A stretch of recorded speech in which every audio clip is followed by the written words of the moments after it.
Now at 5, don't go to Cuba. A dire warning from the State Department tonight. It's a move in response to sonic attacks that left 21 American and Canadian diplomats with injuries ranging from hearing loss to brain damage. All non-essential personnel who work in the U.S. Embassy in Havana have been asked to leave the country. At issue, those sonic attacks, no one knows who's behind them. CBS 4's Gary Nelson is live at Miami International Airport with this story. Gary.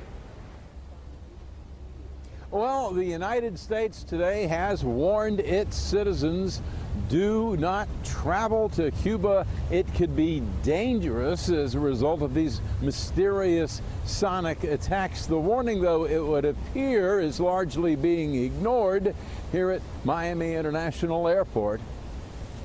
Barely 2 years after the U.S. opened an embassy in Havana and Cuba opened an embassy in Washington, the thaw in American-Cuban relations has hit a major chill. The Trump administration recalling most of its diplomats from Cuba after a series of mysterious sonic blasts that have left nearly 24 of them or family members with injuries ranging from hearing loss to even brain damage. The U.S. has warned citizens now not to travel to Cuba because of the sonic threat.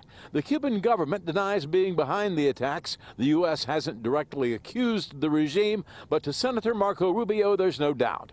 Cuba is the most closely controlled country in the hemisphere and one of the most closely monitored societies in the world.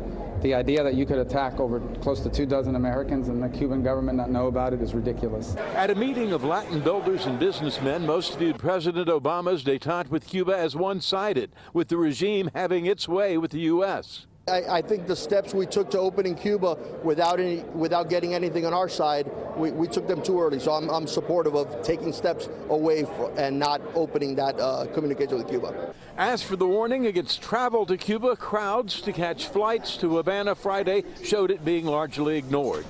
I think that it's nonsense. I think that we should be able to go, especially us that have family here in Cuba. My family is from Caibarien, which is where the hurricane hit, so I'm going to go see them. I don't really care about some conspiracy theory about some attacks. The feeling being the sonic attacks have targeted U.S. officials, not Americans spending lots of dollars on the island. Democratic Florida Senator Bill Nelson today joined Republican Marco Rubio in slamming the Cuban government. Nelson says the Cubans have failed to meet their obligation to protect U.S. diplomats there, and he says that the United States should eject an equal percentage of diplomats from Cuba at its embassy in Washington. For now, we're live at MIA. Gary Nelson, CBS 4 News.